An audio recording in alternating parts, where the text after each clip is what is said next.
მოგესალმებით მეგობრებო. მე ვარ თინა თინუხაძე და ეს ჩემი პერსონალური ვლოგია CEO-ს ამბები.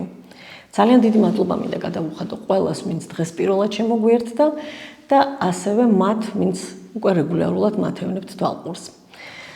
ჩვენ ხშირად ცხოვრების გაკვეთილებს შეცდომას ან წარუმატებლობას ვუკავშირებთ, თუმცა მე მჯერა, რომ წარმატებული შემთხვევებიდან არანაკლები სწავლა შეიძლება. დღევანდელი ეპიზოდი სწორედ ამას ეძღვნება, რა მასწავლა წარმატება.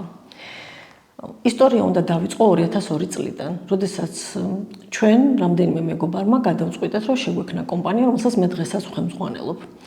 იმ დროისთვის კვლევითი და საკონსულტაციო კომპანიის შექმნა ძალიან წაგებულ იდეად, მოდი ესე ვთქვათ, წარუმატებლობისთვის განწირულ იდეად ჩანდა ბევრისთვის, ჩვენს გარშემო, ჩვენი ნათესავებისთვის, მეგობრებისთვის, ყოფილი კოლეგებისთვის, თუმცა ჩვენ ძალიან ღრმად გვწამდა იმ იდეის, რომელიც ჩვენ გვქონდა და რაოდენ უცნაურადაც არ უნდა ჟღერდეს, აი იმ მომენტში 2002 წელს, აი ბნელ დროს, როდესაც მართლა არც საკონსულტაციო ბიზნესი იყო განვითარებული, საერთოდ სფერო არ იყო განვითარებული, სადაც ქალებს დიდ პატივს არ ცემდნენ ბიზნესში.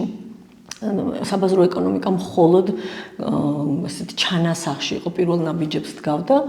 ჩვენ ვოცნებობდით იმაზე, რომ შევქმნიდით კომპანიას, რომელიც გახდებოდა ლიდერი არა მარტო საქართველოში, არამედ გახდებოდა საერთაშორისო გლობალური კომპანია.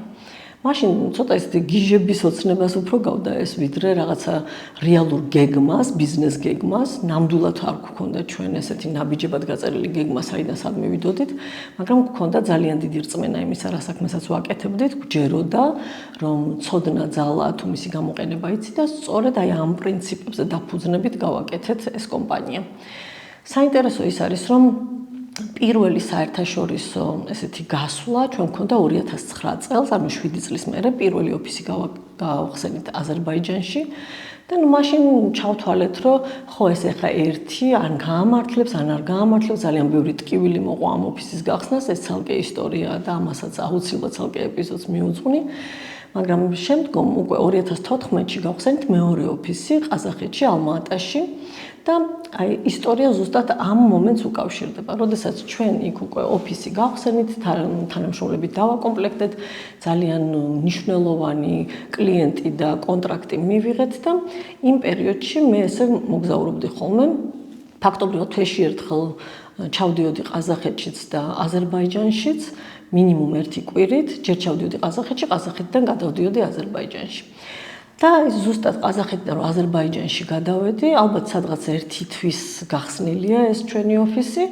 სამუშაო დღის ბოლოს ვსეირნობდი ბულვარში და უცბად მომივიდა იმის გაცნობიერება, რომ ჩვენი ოცნება ახდა რეალურად, თუ თვლიდით, რომ ის ერთი ოფისი შეიძლება იყოს შემთხვევითობა, უკვე ორი საერთაშორისო ოფისი ნამდვილად გვაძლევდა იმის თქმის უფლებას, რომ ჩვენ საერთაშორისო ორგანიზაციად გადავიქეცით.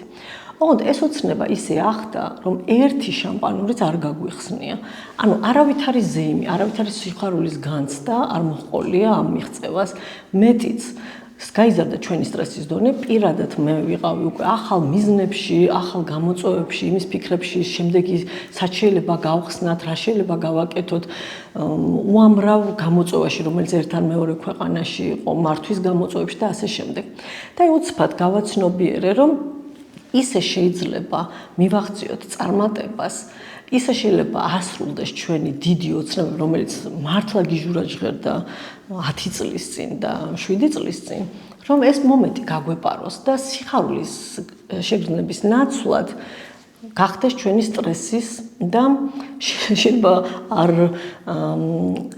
შევიკავებ თავს თქვა უბედურების, ბედნიერების ნაცვლად უბედურების მიზეზი, იმიტომ რომ რაც უფრო მეც აღწევ, მით უფრო მეტი და უფრო დიდი მიზნები გიჩნდება წინ. ამ ისტორიიდან მინდა გაგიზიაროთ სამი რამ, რაც ვისწავლე. პირველ რიგში ისტორია მაჩვენა ის, რომ ყველაზე გიჟური ოცნებებიც კი და მიზნებიც, რომელსაც შენი ტვინი დაუშვებს, რომ ეს რეალურია, მთელი სამყარო რომ გარწმუნებდეს, რომ ეს შეუძლებელია, რადგან შენმა ტვინმა დაუშვა, ესე იგი შენ ამის პოტენციალი გაქვს. და მაგალითისთვის შემიძლია ვთქვა, რომ დღეს ისეთი არათუ ორ ქვეყანაში 35 ქვეყანაში საქმიანობს. მეორე, რაც აქედან ვისწავლე, არის ის, რომ ჩვენ ყოველ ეტაპზე გვაქვს ახალი მიზნები. და თუ ჩვენს წარმატებას გავზომავთ მომავალ მიზნებთან მიმართებაში, ჩვენ არასდროს ვიქნებით მიღწეული კმაყოფილი. შესაბამისად, მნიშვნელოვანია, რომ ჩვენი პროგრესი გავზომოთ იმასთან მიმართებაში, რა გვინდოდა, სად ვიყავით, როდესაც ეს მიზანი დავისვით და რას მივაღწიეთ და არა იმასთან მიმართებაში, რისი მიღწევა გვინდა ამ წერტილიდან. ანუ მე გთავაზობთ, რომ მოვიხედოთ ხოლმე უკან და ვთქვათ, რომ ვაუ, რა მაგარი რამე გავაკეთე უკვე დღეს. იმიტომ რომ სხვა შემთხვევაში ანუ ვერ იპოვით თქვენ მომენტს, როდესაც რასაც არ უნდა მიაღწიო, რა მწვერვალზეც არ უნდა იყო, რა წარმატებაც არ უნდა ნახოთ, იმ მომენტიდან შენი მიზნები კიდევ უფრო დიდია, კიდევ უფრო მასშტაბურია და აი ეს რბოლა არის უკვე დაუსრულებელი თუ და არასდროს არ გექნება კმაყოფილების შეგრძნება თუ შენ ყოველთვის გაზომავ იმასთან მიმართებაში, რისთვის ვერ მიგიღწევია ჯერ და არა იმასთან მიმართებაში, რას მიაღწიე აქამდე.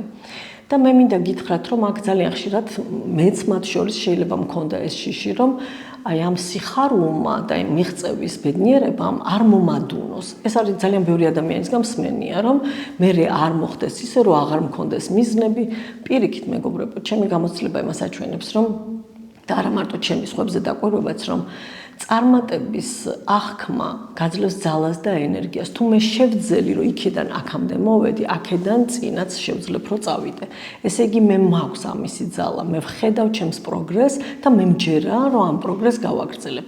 ეხლა წარმოიდგინეთ, რომ ყოველ კონკრეტულ მომენტში თუ თქვენ ამას არაფასებთ, უკვე მიღწეულს არაფასებთ და საკუთარ წარმატებას ზომავთ, მუდმივად იმასთან მიმართებაში, რაც ჯერ არ მიგიღწევიათ, ანუ არასდროს არ გიქნებათ იმის შეგრძნება, რასაც ქვია სრულ კმაყოფილება, თვითკმაყოფილება, იმიტომ რომ ჯერ იქ არ ახარ, სადაც გინდა რომ იყო.